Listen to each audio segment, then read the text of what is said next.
E aí, meu amigo, minha amiga concurseira, vamos então continuar aqui no nosso estudo do direito administrativo de um tópico super importante. Esse tópico que a gente vai ver agora, ele é importante não porque apenas ele cai muito em prova, mas porque aqui você vai adquirir um conhecimento que vai ser muito utilizado no decorrer de todo o estudo da matéria. Alguns pontos é tipo matemática. Contas de somar, subtrair, dividir.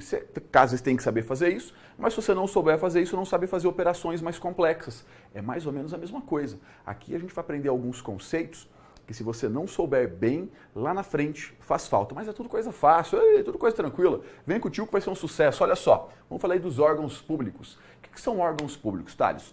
Vou te jogar dois conceitinhos. Aí a gente vai bater uma explicação básica do que é um órgão público, aí a gente moe as características. Vem cá, dois conceitinhos só para deixar no teu material. Olha o primeiro.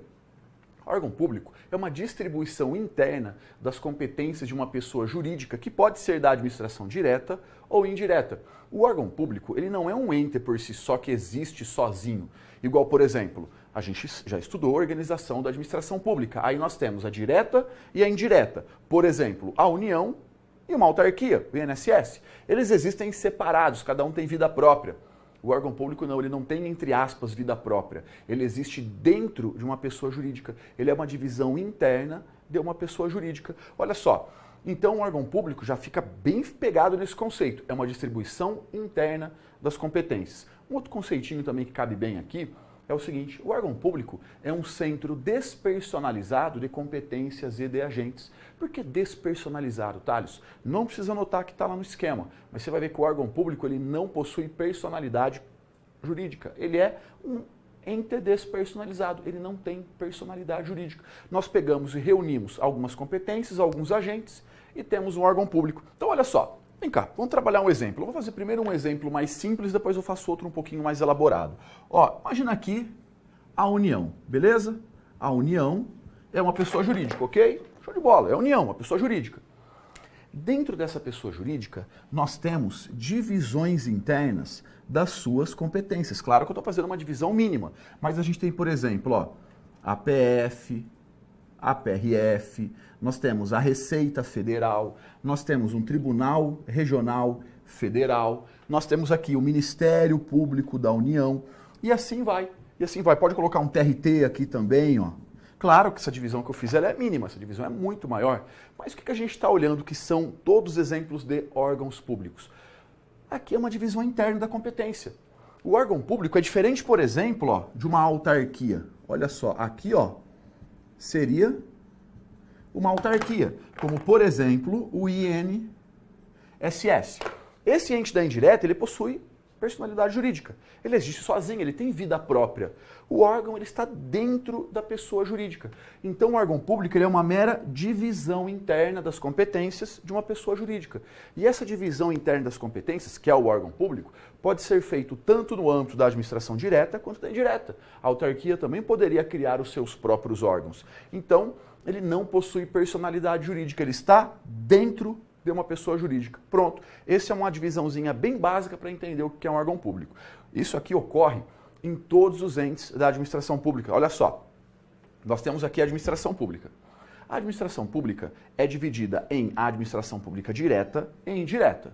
Legal. Aí nós temos União, Estado, DF, município, autarquia, fundação pública, empresa pública e sociedade de economia mista. Joia! Esses 8 entes são pessoas jurídicas. Eles têm, ó, vida própria. Legal. Vamos focar aqui na União. Vamos focar um pouquinho na direta. Dentro da direta, nós temos a União. Nós sabemos que os entes federados, que são os entes da direta, eles são divididos em poderes. Nós temos aqui, ó, o executivo, o legislativo e o judiciário. Vou pegar como exemplo aqui o âmbito do poder executivo. Dentro do poder executivo, a gente tem um órgão que é a Presidência da República e tem os seus órgãos auxiliares, que são os ministérios. Aí a gente tem o Ministério da Fazenda, o Ministério da Defesa, o Ministério da Justiça, das Relações Exteriores e tem também o Ministério da Segurança Pública. Olha o Ministério da Segurança Pública aqui, por exemplo. Dentro dele, nós temos a Polícia Federal e a Polícia Rodoviária Federal. Então, notou que toda essa sequência aqui são divisões internas de quem? Da União. Só que não acabou, essa aqui é uma divisão, essa divisão é muito maior. Olha só, dentro do Legislativo, ó, nós temos a Câmara dos Deputados, o Senado Federal, dentro do Judiciário. Nós temos o STF, nós temos os tribunais superiores, nós temos também um Tribunal Regional Federal, um Tribunal Regional do Trabalho, um Tribunal Regional Eleitoral e assim vai abrindo. Mesmo aqui ministérios, tem vários a qual eles integram, porque o órgão público não tem personalidade jurídica. Então a gente não vai processar um órgão público porque ele não tem capacidade processual. Dessa forma a gente processa quem? A pessoa jurídica a qual ele integra. Tem uma teoria que fala sobre isso, que já já a gente chega nela, mas nesse momento o que eu preciso? Que você entenda essa dinâmica do que é um órgão público. Se você entender essa dinâmica, o restante da matéria vai toda muito mais fácil, o tópico vai que é um sabão. O importante é entender então, tem a pessoa jurídica e as divisões internas da sua competência, das suas competências. E essa divisão pode ser feita também no âmbito do Estado, do DF, do município. A gente está focando aqui dentro do Executivo. Então, olha só, por exemplo, ó, a Polícia Rodoviária Federal, só para te dar um exemplo, ela é um órgão que está dentro da estrutura do Ministério da Segurança Pública, que faz parte do Poder Executivo da União, portanto, integra a direta. É um servidor da administração direta. Um servidor de um Tribunal Regional Federal. Ele está aqui, ó, o TRF, por exemplo, TRF, faz parte do Judiciário Federal, pertence à direta. Esse tipo de pergunta pode ser feita, é importante ficar atento também, mas é uma coisa, vamos combinar, bem simples, né? Show de bola! Vimos então como funciona aqui o conceitinho de órgão público, agora vamos dar uma olhada nas principais características. A principal característica, a mais importante, aquela que é fodarástica, você já sabe. O órgão público não é um centro despersonalizado de competência? É isso aí. Então o órgão público ele não tem personalidade jurídica. Os órgãos públicos não possuem personalidade jurídica, eles não são pessoas jurídicas. Eles existem dentro de uma PJ, dentro de uma pessoa jurídica. Só que aí é o seguinte, como eles não têm personalidade jurídica, automaticamente, então, eles também não possuem capacidade processual, e também não tem patrimônio próprio. Como não tem, Thales? Eu vi o carro passando da Polícia Federal, escrito Polícia Federal. Aquele veículo está sendo utilizado pelo órgão que a Polícia Federal está destacado a ele, mas aquele veículo pertence à União. Da mesma forma que a gente falou antes, como eles não têm capacidade processual, caso o órgão, o agente do órgão, cause um dano a alguém, a gente não processa o órgão, a gente processa a pessoa jurídica a qual esse órgão integra, que é quem tem capacidade processual. Então lembra, órgão público não tem personalidade jurídica automaticamente. Ele não é dotado de capacidade processual e nem de patrimônio. Ok, mas isso é uma regra. Tem uma exceção? Tem uma exceção importante. Olha só, a gente vai estudar já já a hierarquia dos órgãos. E nós temos os dois órgãos de mais alta hierarquia, que são os órgãos independentes e os órgãos autônomos. Esses dois órgãos que estão lá no topo dessa hierarquia, eles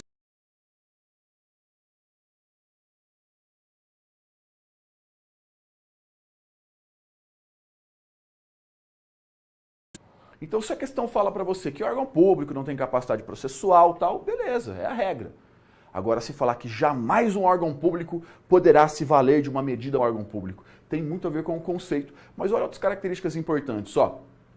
Os órgãos públicos são fruto de desconcentração administrativa. Então, são para criar um órgão quanto para extinguir o órgão, nós temos aqui a sujeição ao princípio da reserva legal. O que é reserva legal, Thales? A reserva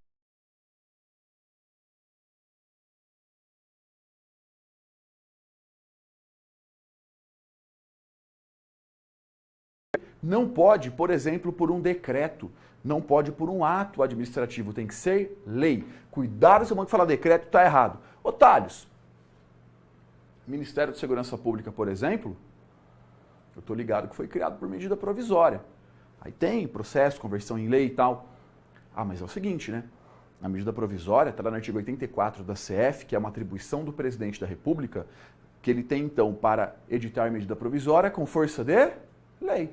Então a medida provisória, ela tem força de lei. Ela dura provisoriamente, depois ela tem que ser convertida em lei para permanecer aí valendo, mas ela tem força de lei. Então a gente está falando aqui lei, em sentido formal, no caso a medida provisória, ela tem essa força de lei. O que você tem que tomar cuidado, que poderia ser uma questão errada? A banca falar, por exemplo, isso aqui, ó, que um órgão público foi criado por meio de um decreto. Opa, decreto não. O decreto é um ato administrativo. Aí a questão estaria errada, toma cuidado. Então, tanto para criar quanto para extinguir um órgão público, apenas por meio de lei. Os órgãos públicos são hierarquizados. Lembra direta e indireta, que entre eles não há hierarquia e subordinação? Pois é, agora entre os órgãos há hierarquia sim. Como nós estamos dentro da mesma pessoa jurídica, está dentro da casa, é como se o órgão fosse quartinhos daquela casa, claro que aqui nesse caso há sim hierarquia, há subordinação. E os órgãos, eles podem celebrar o chamado contrato de gestão. São aqueles convênios previstos no artigo 37, parágrafo 8º da Constituição Federal, está no teu material. Dá uma lida, e se a banca perguntar se eles podem, podem. O que é isso, Thales? Olha, é um tópico próprio, mas eu vou falar aqui bem por cima, caso venha o copiou-colou da CF. Esses convênios, esses contratos de gestão, são contratos que o órgão público, seja da direta ou da indireta, firmam, no qual eles terão uma maior autonomia em troca de alcançarem determinadas metas de desempenho. Então eles têm uma liberdade maior, só que tem que ter uma eficiência maior também. Pode celebrar? Pode. Basicamente isso que a banca pergunta, mas fica de olho aí e dá uma lida nesse dispositivo constitucional que vale a pena. Legal, olha aí, ó. Essas são então as principais características do órgão. Mas tem um outro ponto também que é muito cobrado, que vale a pena a gente dar uma atençãozinha, que é a chamada teoria da imputação ou teoria do órgão. O que é a teoria da imputação, teoria do órgão? Deixa eu te falar o conceito, a gente parte uma explicação. Olha só, a pessoa jurídica, a União, por exemplo, ela manifesta a sua vontade por meio dos seus órgãos. Beleza? Dessa forma, os atos praticados por um órgão público ou por um agente público que integra o órgão são imputados à pessoa jurídica a qual eles pertencem. Vou te dar um exemplo. Pega agora, vai lá na rua, vai lá na BR, porque a gente não tem poder sobre o carro. Agora imagina, você passa no concurso público, vira um policial rodoviário federal, você está fardado com a roupa da PRF. Você chega lá na BR, levanta a mão, o carro para. Por que o carro parou?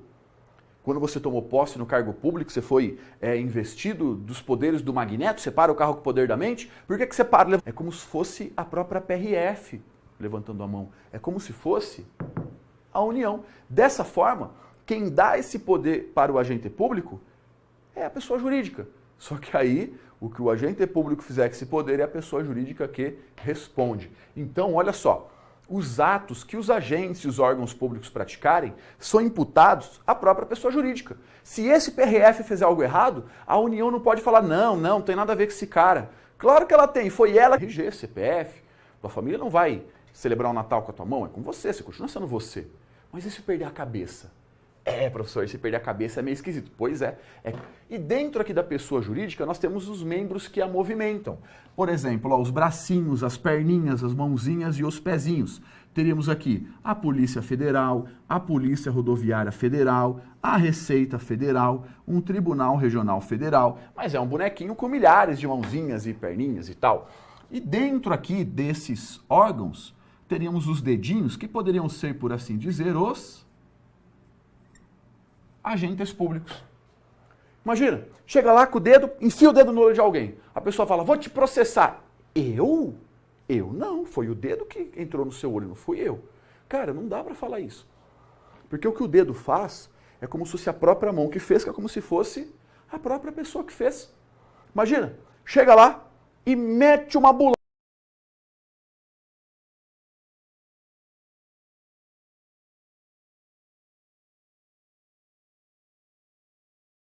Esquerda, foi o braço esquerdo, não fui eu. Não, tem nada a ver com essa mão, não, nem é minha mão favorita, nada, não tem nada a ver com essa mão aqui, não. Não dá para falar isso, por quê? Porque a mão tá ligada ao braço, tá ligada à própria pessoa. Então aquilo que a mão faz, foi o braço que fez, foi a pessoa que fez. Por isso que quando é um ato praticado, não é bem o agente que fez. Não foi a pessoa, o órgão que fez, foi a própria pessoa jurídica que fez. Então quem paga o pato é ela. É claro que dependendo do problema que esse dedo, essa mão está dando, compensa cortar ali fora, né? Mas é assunto para uma outra hora. Então olha o que diz a teoria da imputação. Que os atos praticados pelos órgãos e os seus agentes são imputados à pessoa jurídica. É como se fosse a própria União que fez aquilo. Beleza? Vem comigo para outro quadro. Vamos dar uma olhadinha agora nas principais classificações a respeito aí dos órgãos públicos. Vem cá. A primeira e a mais importante é a classificação no que tange a posição estatal, a hierarquia do órgão, quem manda e quem obedece. Olha que fácil, ó.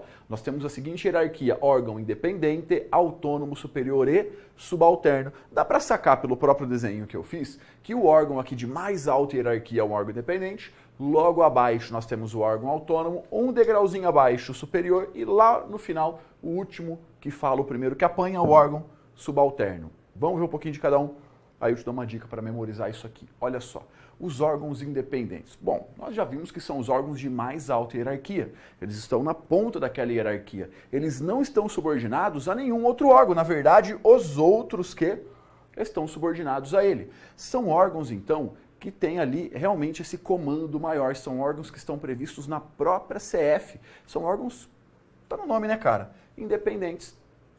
Exemplo, cai muito em prova o exemplo. Quem que é órgão independente, Thales? É só você pensar dentro de cada poder quem que está aqui no topo. Ó, vamos lá. Poder Executivo, Presidente da República. Poder Legislativo, Câmara dos Deputados e Senado Federal. O Congresso não é órgão, tá? O Congresso é só a junção da Câmara e Senado. Os tribunais, não é o STF? Sabe aquela paradinha que você vê? STF, STJ, TRF e tal? Aquilo é uma competência funcional, tá? Para função jurisdicional. Administrativamente falando, cada tribunal é um órgão independente, cada um cuida da própria vida, cada um faz o seu concurso, faz a sua licitação, então cada tribunal é um órgão independente. Muito bem, desce um degrauzinho, agora nós temos os órgãos autônomos. O órgão autônomo, ó, está um degrau abaixo, dá para ver que são órgãos então que estão subordinados aos independentes, tem quem manda neles, mas olha o nome, ó, são órgãos dotados de uma ampla autonomia. Eles têm uma ampla autonomia técnica, administrativa e financeira. São órgãos que exercem atribuições de direção, supervisão, controle, planejamento, coordenação. É um órgão que manda, né, cara? Até pela hierarquia aqui dele é muito fácil ver. Exemplo que cai muito em prova. Nós temos, ó, Presidência da República, Ministério do Estado, Governo do Estado, Secretaria Estadual, Prefeitura Municipal, Secretaria Municipal. Então a gente tem o independente, o autônomo, logo um degrauzinho abaixo. Esses dois exemplos aqui, eles caem bastante em prova, tá? Então fica de olho aqui nesses exemplos, que quando a gente fala de órgão independente e de órgão autônomo, o exemplo que cai muito em prova, porque a parte conceitual é bem tranquila. Olha só agora os órgãos superiores e os órgãos subalternos. Ó, o órgão superior, ele já não tem uma autonomia tão grande, a autonomia dele é reduzida. Ele tem apenas autonomia técnica, mas é um órgão de decisão, é um órgão que manda. Ué, se é superior a alguém, então é um órgão que tem realmente esse poder de decisão, de chefia, de controle. Exemplos, exemplo aqui não dá muito certo não, falar a verdade para você, os exemplos em prova, eles costumam se ater aqui, ó. Independente e autônomo, porque aqui começa a dar ruim. Mas só para constar, vou colocar alguns que, né, é meio discutido, sabe? Porque na prática não é tão bem aplicado isso. Mas dá para sacar, pelo menos para deixar mostrado aí. Departamentos e coordenadorias. Mas como eu disse, tá? Você quase não vê em prova, você vai ver muito em prova esses dois aqui. Desce mais um degrauzinho ainda. Órgão subalterno. São órgãos de mera execução. São órgãos que têm um reduzido poder decisório. Não posso falar que é zero o poder decisório, tem, mas é pouquinho. Aqui nós teríamos também, com aquelas observações que eu fiz antes, tá? Delegacias, expedientes e tal. Vem cá, volta aqui comigo. Isso aqui cai em prova de maneira bem tranquila e cai bem. 2 pontos você tem que ter atenção. Os exemplos. Fica ligado em exemplo de órgão independente e de órgão autônomo. Esse cai muito, esse é o ponto principal. Só que aí a banca pode vir narrando para você uma situação e pedir para você identificar de qual órgão ela está falando, se é independente, autônomo, superior ou subalterno. Na boa, quando ela fala do independente do subalterno, ela está te dando um presente que é muito fácil de identificar. Quer ver? Ó, ela fala assim, é o órgão que não está subordinado a nenhum outro. Estou falando do independente. Ela diz que é o órgão que não tem nenhum órgão sobre a sua subordinação, é o órgão de mais baixa hierarquia. Está falando subalterno. Então, subalterno e independente realmente são fáceis de identificar. A treta está aqui, ó, no autônomo e no superior. Quer ver? Vou te dar um exemplo. Ó. A banca fala assim, é um órgão que está subordinado a outro. É um órgão que encontra-se subordinado. Então a gente já consegue riscar o independente, porque o independente está subordinado a ninguém. Contudo, possui órgãos sobre o seu comando. Opa, a gente risca o subalterno, que ninguém manda, o subalterno não manda em ninguém. Sobrou esses dois. Aí a banca pode falar que é órgão, que tem direção, chefia, só que são conceitos que servem para os dois. Sabe qual que é a palavrinha mágica que vai te ajudar a decidir aqui se é um órgão autônomo ou superior? É a palavrinha autonomia. Você vai verificar o seguinte, se falar que tem uma ampla autonomia, é o órgão autônomo. Falar que tem uma baixa autonomia, uma reduzida autonomia ou apenas autonomia técnica, aí é o órgão superior. Olha que fácil. A principal característica do órgão está no nome dele. E quando a gente desce um degrau na escada, é justamente isso que fica para trás. Ó, o órgão independente, qual que é a principal característica dele? É a independência dele. Ninguém manda nele. A gente desce um degrau. O órgão autônomo, essa independência ficou para trás. Por quê? Porque o independente manda no autônomo. Então tem quem manda nele. Mas olha o nome, ele tem uma ampla autonomia. Desce um degrau, vem para o superior. A autonomia ficou para trás. O órgão superior tem uma reduzida autonomia, mas ele é superior, então ele manda. Desce mais um degrau. O subalterno, o poder decisório dele é mínimo, ele tem pouco poder decisório, é um órgão de mera execução, então é fácil. Só toma cuidado então com os exemplos e para a banca não inverter os conceitos de um e outro. Pronto, essa é a primeira característica e a mais importante, a primeira classificação, na verdade, e a mais importante. Olha só a segunda classificação. Quanto à estrutura, nós temos o órgão simples e o órgão composto. Muito fácil. O órgão simples também pode ser chamado de órgão unitário. É aquele órgão que representa um único centro de competências. Ele não se subdivide em mais órgãos, é um órgão só. Ele não vai se subdividindo. Por exemplo, a presidência da República. Já o órgão composto é o órgão que é composto por outros órgãos. Ele vai se ramificando, ele vai abrindo em outros órgãos. No caso aqui nós temos os ministérios de Estado. Pensa lá, o Ministério do Estado da Segurança Pública. Aí tem PF, PRF, ele vai abrindo em outros órgãos. Pensa o Ministério da Justiça, ele vai abrindo em outros 40 e tantos órgãos. Então, eles vão se ramificando. Esses são os órgãos compostos. Bem fácil, ó. Simples, unitário, um único órgão, ele não se subdivide. O composto é o órgão composto por outros órgãos. Não confunda essa classificação quanto à estrutura com a classificação em relação à atuação funcional. Quando a gente fala atuação funcional, é quem manifesta a vontade daquele órgão, é quem emana as decisões daquele órgão. Aí nós temos o órgão singular. Singular é único, né? Caso em que um único agente público manifesta a vontade do órgão. Por exemplo, a presidência da República. Quem manda lá é o presidente. Manda que jeito, Thales? Sozinho. Ele manda sozinho. Então nós temos aqui os órgãos singulares, que também podem ser chamados de órgãos unipessoais. É um tipo de órgão que a manifestação de vontade se dá por um único agente público. Quem manifesta a vontade do órgão, quem decide por aquele órgão é um único agente público. Por exemplo, a presidência da República, o presidente manda sozinho, ele emana as decisões com a sua única vontade. Já o órgão colegiado, que é chamado de pluripessoal, são órgãos cuja manifestação de vontade se dá por vários agentes públicos. É só você pensar aí, Câmara dos Deputados, Senado Federal, os tribunais, é um conjunto de agentes públicos que emana a vontade do órgão. Bem fácil, ó. Se vier unipessoal ou pluripessoal, a banca tá dando a questão, pô, larga a mão, e é muito fácil. Fica ligado com outro nome, singular ou colegiado. Colegiado é o quê? É um grupo de pessoas manifestando a sua vontade, manifestando, na verdade, a vontade do órgão. Beleza? Vamos combinar que é fácil, tá? Não é uma coisa que desmorona em prova, mas cai com uma certa frequência e se cair, é só aquela revisadinha básica ali na semana da prova, tá tudo ok. Então vamos lá, acompanha comigo na tela aí a primeira questãozinha, olha só. Em regra, o órgão não tem capacidade processual, ou seja, não pode figurar em quaisquer dos polos de uma relação processual. Cara, olha que questão legal, a banca falou em regra, mandou super bem aqui nesse caso, porque em regra ele realmente não tem capacidade processual, ele não tem personalidade jurídica, não tem então capacidade processual realmente igual ela disse, não pode figurar nos polos de uma relação processual. Por que ele falou em regra, Thales? Porque nós temos uma exceção, né? Que é o mandado de segurança. Mas do jeito que veio narrado aqui, está perfeito, questão muito boa. Olha a próxima.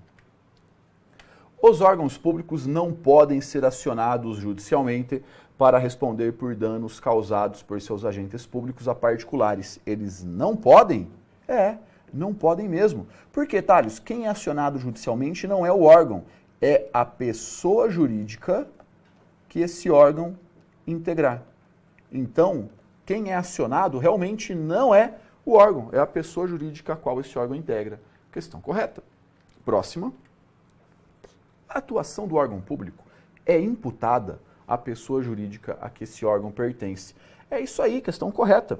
Quando o órgão público faz algo, a atuação desse órgão público ela é imputada à pessoa jurídica a qual esse órgão pertence. Questão correta. Quando, por exemplo, um servidor de um tribunal regional federal, da Polícia Federal, da Polícia Rodoviária Federal, da Receita Federal, que são órgãos. Quando um servidor desses órgãos faz algo, a gente fala que foi quem que fez? A própria União. A própria União. Questão correta. Com relação à administração pública e seus princípios fundamentais, julgue o próximo item. Os órgãos administrativos são pessoas jurídicas de direito público que compõem tanto a administração pública direta quanto a indireta. Bom, que eles compõem tanto a direta quanto a indireta, tá ok. Mas olha só, os órgãos administrativos, é um nome estranho para falar de órgão público, mas está correto. São pessoas jurídicas de direito público? Peraí, o órgão público é pessoa jurídica de direito público ou privado? Nenhum dos dois. O órgão público não é pessoa jurídica, o órgão público não tem personalidade jurídica. Cuidado, questão errada. Quem tem a personalidade jurídica é a pessoa jurídica. O órgão público não. Questão errada. O órgão público é ente despersonalizado. Beleza? Até aqui está correto. O órgão público realmente é despersonalizado, não tem personalidade jurídica. Razão, porque ele é defeso. Olha só, defeso é sinônimo de vedado. Defeso é sinônimo de proibido. Razão, porque ele é proibido em qualquer hipótese, ser parte em processo judicial, ainda que a sua atuação seja indispensável à defesa de suas prerrogativas institucionais. Está errado por causa desse em qualquer hipótese aqui, né? Em regra, realmente é defesa, é vedado, mas ele poderia utilizar o mandado de segurança para a defesa de suas prerrogativas institucionais. Dessa forma, questão errada. Órgãos e entidades públicos, tanto da administração direta quanto da indireta, podem aumentar sua autonomia gerencial, orçamentária e financeira mediante contratos firmados conforme previsão legal. Correto, a gente tem aqui o artigo 37, que eu havia citado antes, parágrafo 8º da Constituição Federal, que são os chamados contratos de gestão ou convênios. Convênios ou os chamados contratos de gestão. Questão correta. Muito bem, viu que não tem segredo, né? Essa parte de órgãos públicos é bem tranquila, uma parte bem fácil no edital. Só que fique atento, hein? As pegadinhas ali que ele não tem personalidade e tal, para não confundir órgão público com ente da indireta. Mas é mole, né? Vamos combinar que é uma matéria bem tranquila. Valeu, grande abraço, até a próxima aula.